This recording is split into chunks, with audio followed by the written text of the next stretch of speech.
Eu sou cria de Santa Cruz, sou nascida e criada na comunidade do Antares, e lá que começa a minha história. E a minha história ela está mais focada dentro da área esportiva, que é o meu foco. Então, ali iniciou a minha trajetória dentro do esporte, onde hoje eu tenho essa minha graduação e tudo que eu conquistei na minha vida.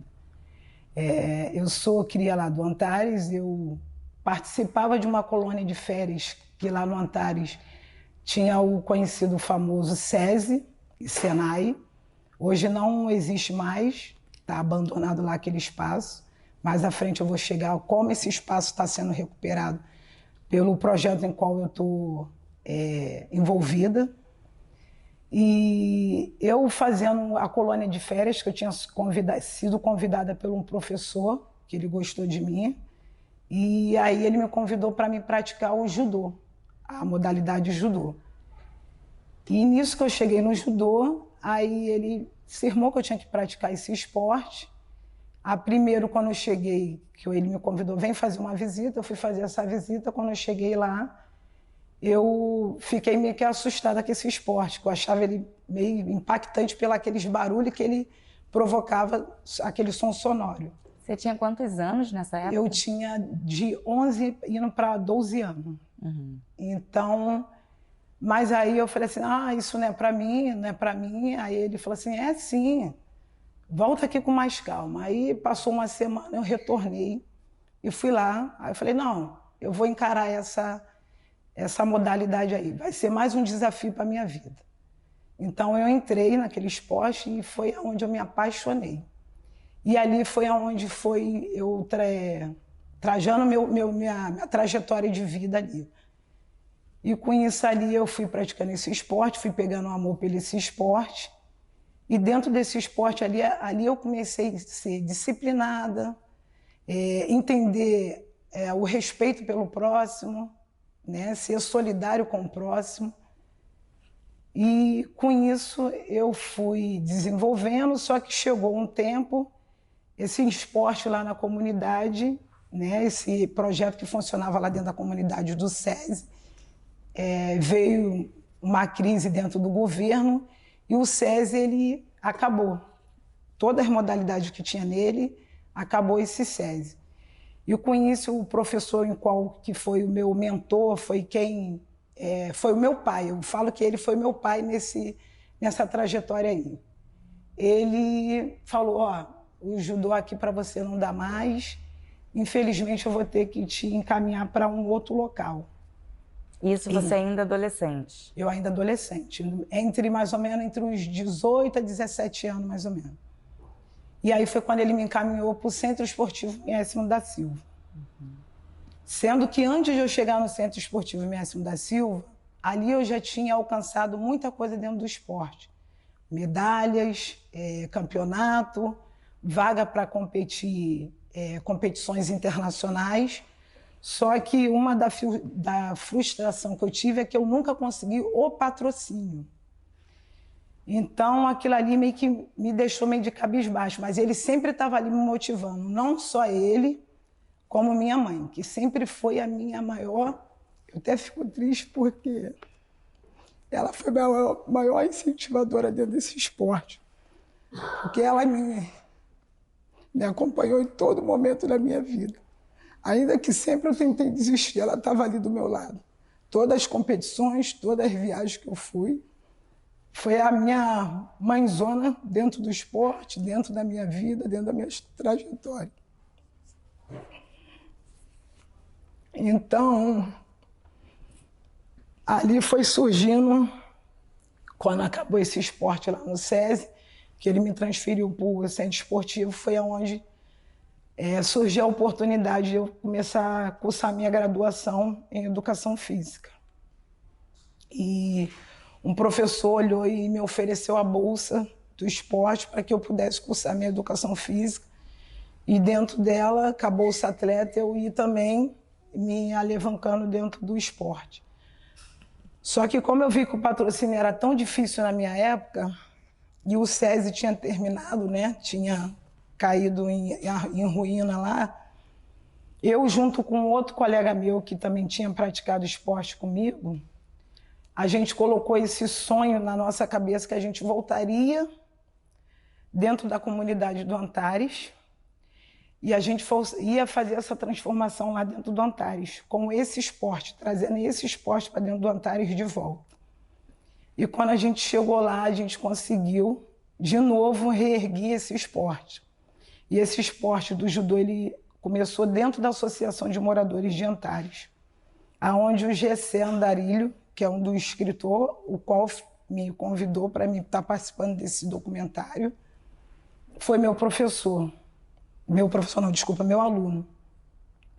E ali a gente conseguiu não só formar atleta, mas também a gente conseguiu formar cidadãos do bem. Hoje em dia a gente tem professores formados, temos nossos antigos alunos, professor formado, o GC aí está a maior prova que é um grande escritor agora na atualidade, temos doutores, então assim, é muito gratificante para mim isso, porque eu e o professor Rafael e o Daniel, que fomos os mentores, que fomos fundador dentro desse projeto lá do judô na comunidade, nosso objetivo que a gente queria, a gente alcançou e estamos alcançando mais ainda porque esse projeto ainda está lá.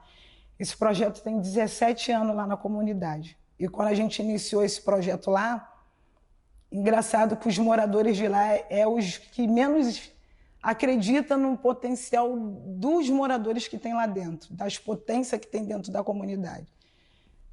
A gente escutava muita gracinha de o povo falar, isso aí não vai durar nem um mês. E tá a prova viva aí que o projeto está lá há 17 anos.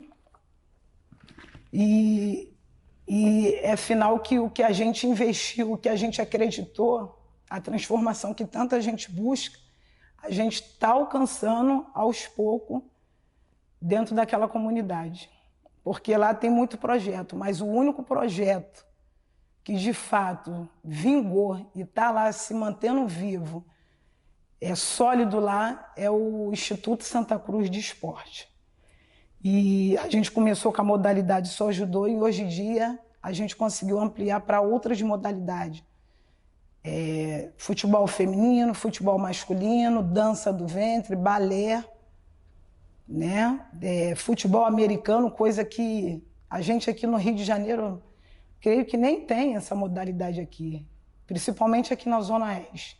Essa modalidade está sendo até uma modalidade nova aqui na Zona Oeste. A gente está sendo a primeira pessoa a estar abraçando esse esporte, o judô americano, que está sendo implantado lá também, está junto com a gente nessa batalha aí. Então, primeiramente, a minha mãe é falecida já tem 11 anos. Ela é mãe de 8 filhos, ela teve 6 mulheres e 2 homens. Ela é ex-empregada doméstica, né? Ela, para criar todos esses filhos, ela foi pai e mãe. Ela criou todos esses filhos à base de empregada doméstica, né? Da parte doméstica. Ela que sempre batalhou, ela sempre que buscou nosso sustento, nossa educação, ela que sempre nos direcionou para isso tudo, todos os filhos dela.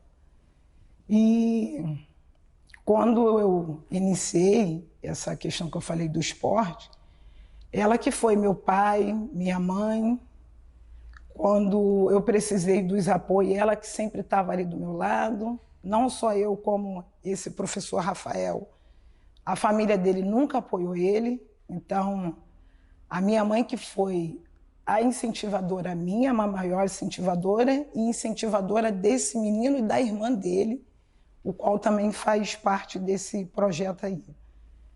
Então, assim, ela foi tudo para mim. O que eu posso falar da minha mãe, ela foi meu espelho. Toda a conquista que eu tenho, que eu luto dia a dia, o que eu procuro passar para os meus alunos, todo o ensinamento. E quando a gente faz aquela festa de encerramento de fim de ano com os alunos, todo ano eu cito minha mãe como exemplo, porque eu quero colocar não só para os alunos, mas para os pais, porque tem pai que apoia, mas muito pouco pai apoia os seus filhos.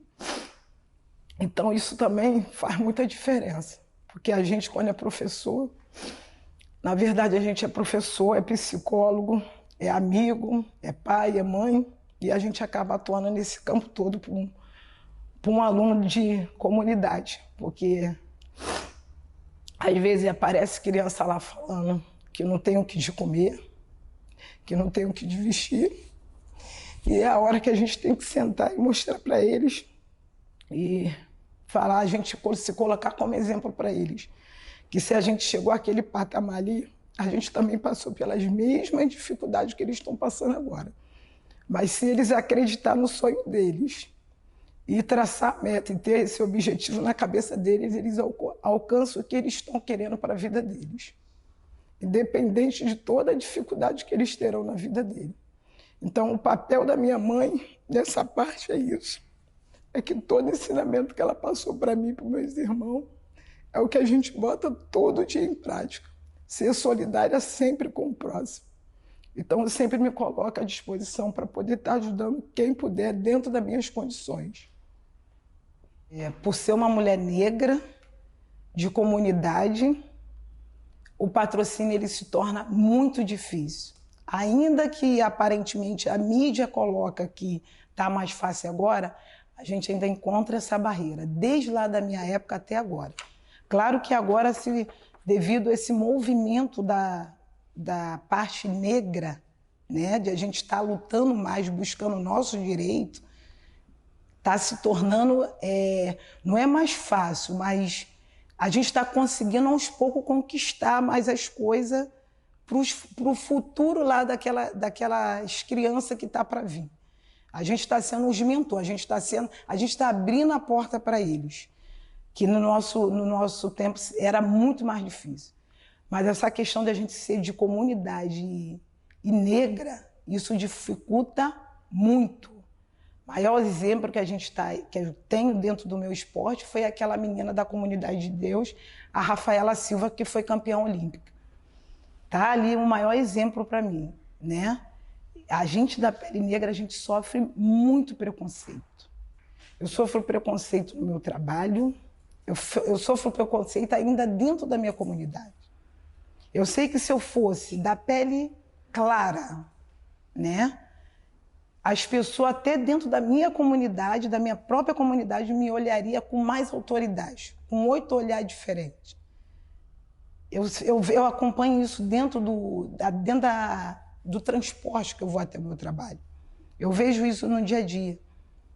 Às vezes você está dentro do trem, que é meu transporte que eu vou trabalhar, se eu entrar, dependendo do vestimento que eu estou, a pessoa me olha diferente. Mas quando eu estou bem vestida, e às vezes eles ainda, ela não aparentemente não parece ser de comunidade.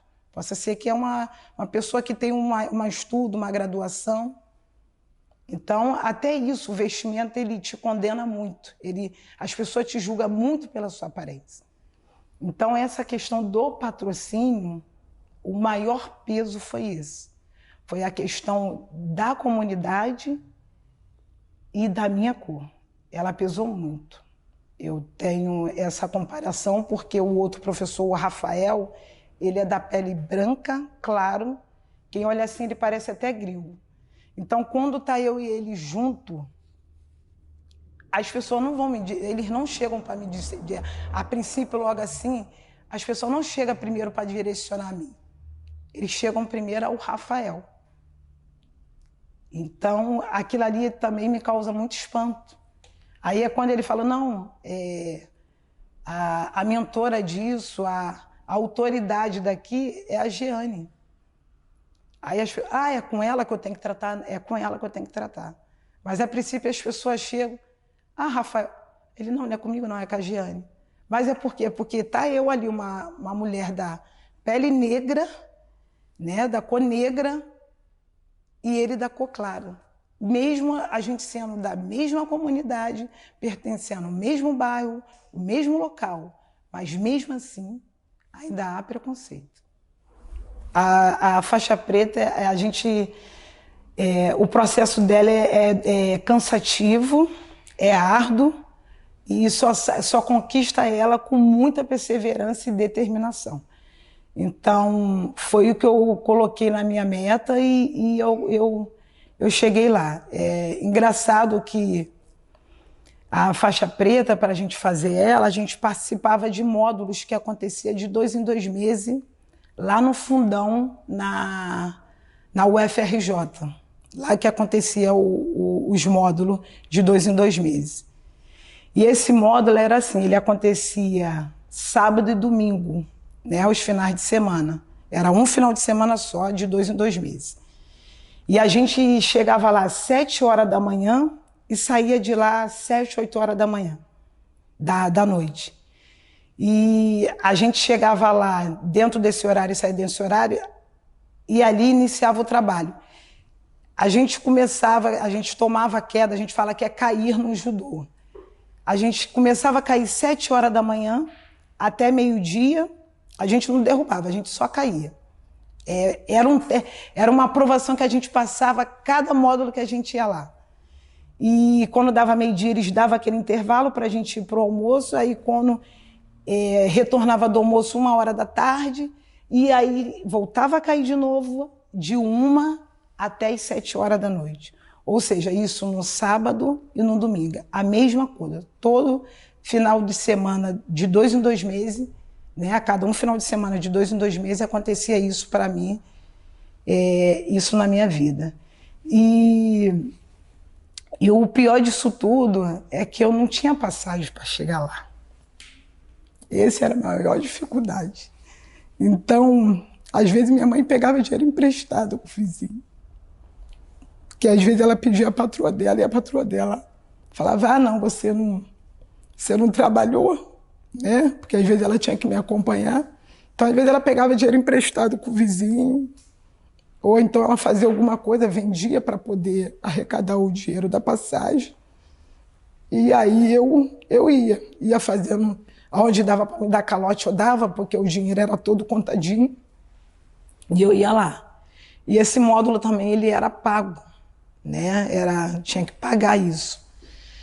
Então também eu tive um professor que me ajudou nesse módulo, que é o professor Paulinho, que mora ali em Campo Grande, e ele também arcou com a metade do meu exame. E aí, assim, às vezes era ele também que me dava passagem para me poder chegar lá nesse módulo. Então essa foi a dificuldade que foi. E eu me lembro que quando foi no último, né, isso acontecia durante o ano, quando chegou em dezembro, que era quando eles iam falar pra gente quem tinha passado e quem tinha ficado reprovado, que eles me deram a notícia que eu tinha passado, era como o maior presente que eu tinha conquistado na minha vida. Foi o primeiro degrau da minha vida que eu alcancei, foi ali. Porque ali nem ainda a faculdade eu tinha iniciado. Nem a faculdade ali eu tinha iniciado ainda. Então, quando eles deram o resultado, era assim, foi a maior alegria da minha vida. Que eu falei, meu Deus, eu não esperava nem chegar na faixa preta, olha o que eu conquistei para mim. Então, quando eu chegava roxo em casa, então, daquelas quedas que eu tomava, às vezes eu chegava em casa até falar com a minha mãe, mãe, isso aqui não é para mim, não. Eu vou desistir disso. E o tempo todo ela ali, não, você iniciou essa batalha, você vai até o fim. Você é mulher guerreira, meus filhos, nenhum filho meu não desiste. Eles vão até o final. E eu botei aquilo ali como meta, quando eu chegava, cada marca que eu vinha no meu corpo, das quedas que eu tomava, eu falava, opa, isso aqui é só o começo. Mas eu vou passar por essa e vou conquistar minha faixa. Então, cada marca que eu vi no meu corpo era uma marca de alegria, era de dor ao mesmo tempo, mas também de conquista. do meu objetivo, que foi alcançado. E aí, quando teve aquela festa de encerramento para entregar a faixa de cada um, a minha mãe estava lá, esse professor estava lá, meus amigos estavam lá, e foi assim. Eles falavam, o tempo todo eles só falavam, você conquistou, você é o nosso exemplo. O que a gente não conquistou, você conquistou. Você está sendo... e eu passei a ser, eles falavam que eu passei a ser a ídolo deles. Então, assim, aquilo ali para mim foi que... Opa, nossa, até aí eu pensava que eu não era ninguém. Nem parece que essa conquista não foi só uma conquista minha, mas foi uma conquista para todo mundo e hoje em dia eu estou sendo exemplo para várias pessoas. E isso foi muito gratificante para mim. A princípio, os meus alunos, nem todos sabem que eu trabalho na companhia. A princípio, eles só me veem como professora, né? É a referência que eles têm em mim. Que eu sou professora e sou árbitra. A referência que eles têm de mim é isso. E ex-atleta, né? Técnica, mãe, essas coisas todas para eles. Essa é a referência que eles têm para mim. Tanto que quando alguns cruzam comigo na rua e me vê às vezes eu vestida com o uniforme da Colurb, eles falam, ué, o sensei, né? Porque dentro do judô eles me chamam como sensei, que é professora. Ué, sensei, tu trabalha na... Você é gari? Você trabalha na Colurb? Aí eu falo, trabalho. Aí eu meio que dou um resumo para eles. Eu falo, é daqui que eu pago minhas coisas, sobrevivo. Porque vocês veem que aqui no projeto a gente não ganha nada, a gente só faz por vocês. Então a sensei precisa sobreviver, ela precisa se vestir, ela precisa se alimentar, ela precisa ter a passagem para acompanhar vocês no trajeto de vocês. Então é daqui que a sensei tira o capital dela. Aí eles, tá. Mas aí depois eles ficam tão felizes, aí me abraçam. E sensei, então também eu vou trabalhar. Eu falei, não, mas antes de trabalhar tem que estudar. Tem que estudar. Eu sempre boto na cabeça deles que o estudo é fundamental, porque uma das coisas que fez eu conquistar tudo isso na minha vida, que eu estou sendo exemplo para outros, é através da educação. Só com a educação que a gente consegue transformar a vida do ser humano. Infelizmente é assim. Porque as pessoas, se você tem uma graduação, a pessoa te trata de um jeito. Se você não tem, eles te tratam de outro jeito. Dentro da minha companhia isso acontece. Eu vou te dar um exemplo, ainda que vai fugir um pouco aqui.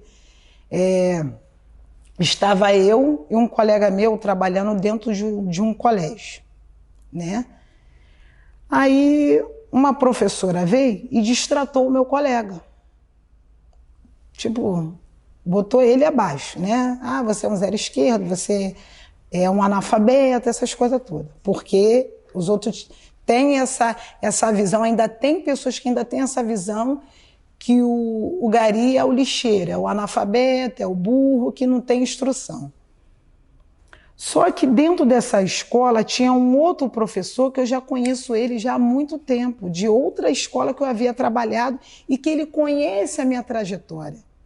Ele sabe da minha vida toda, do meu esporte, ele já me viu em competição, ele se interagiu tanto com a minha vida que ele falou, eu vou até assistir a tua competição, eu vou assistir os seus alunos, eu vou assistir você arbitrando, que eu acho lindo o que você faz.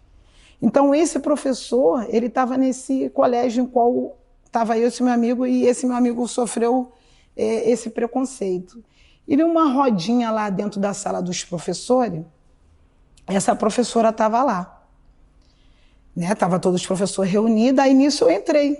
Eu entrei dentro da sala, e quando eu entrei dentro da sala, aí ela me olhou, né, como uma funcionária normal qualquer, assim como ela já tinha feito a imagem daquele outro meu amigo, que ela tenha feito essa humilhação que fez ele passar. E aí, na mesma hora, esse professor, e até professor de música, o Nil, o nome dele, ele virou e falou assim, gente... Não, aí ele virou para mim e falou assim, oi, Giane, você está aqui nesse colégio? Eu falei assim, tô. Eu vim aqui dar um apoio nesse colégio aqui. Ele, ai, que lindo de eu rever você, não sei o quê.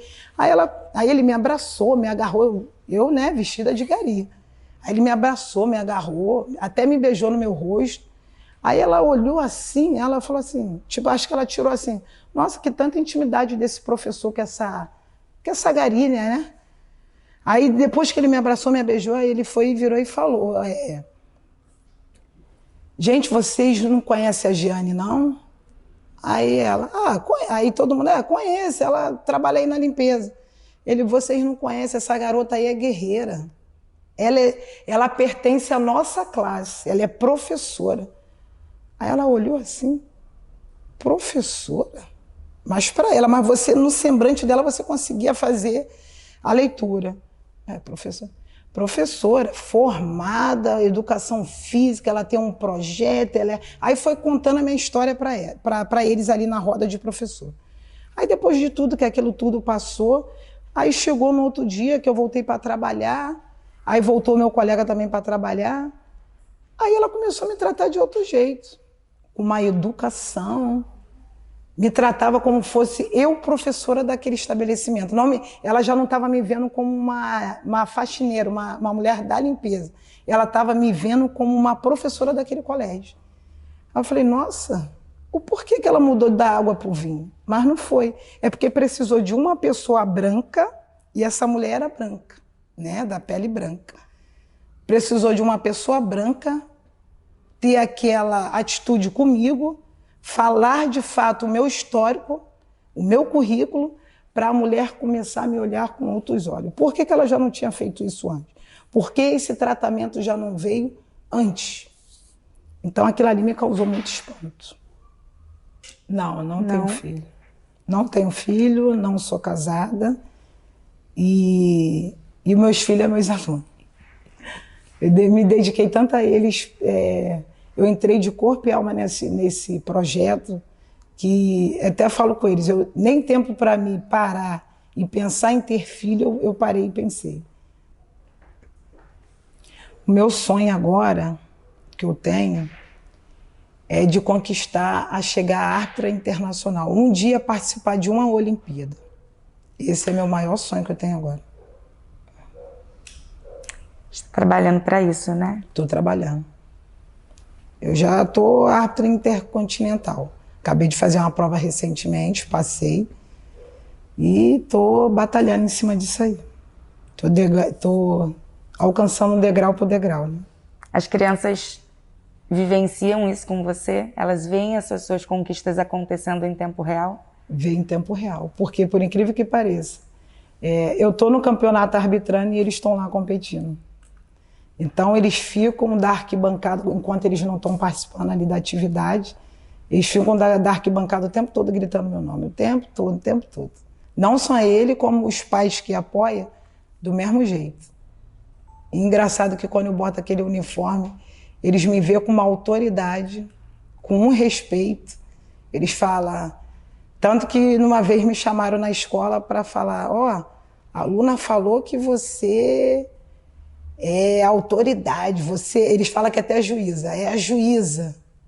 Então, eu achei muito lindo isso da parte deles. Então, a minha meta para o projeto, e com o projeto que eu quero alcançar, para mim, para todos os meus amigos, para todos os professores que estão lá, né, nesse projeto aí, é a gente conquistar um apoio, um patrocínio que a gente não tem. O nosso patrocínio é os pais. É os pais que podem colaborar. Vocês nunca tiveram nenhum patrocinador? Nunca tivemos. Nunca tivemos. Tudo foi conquistado assim.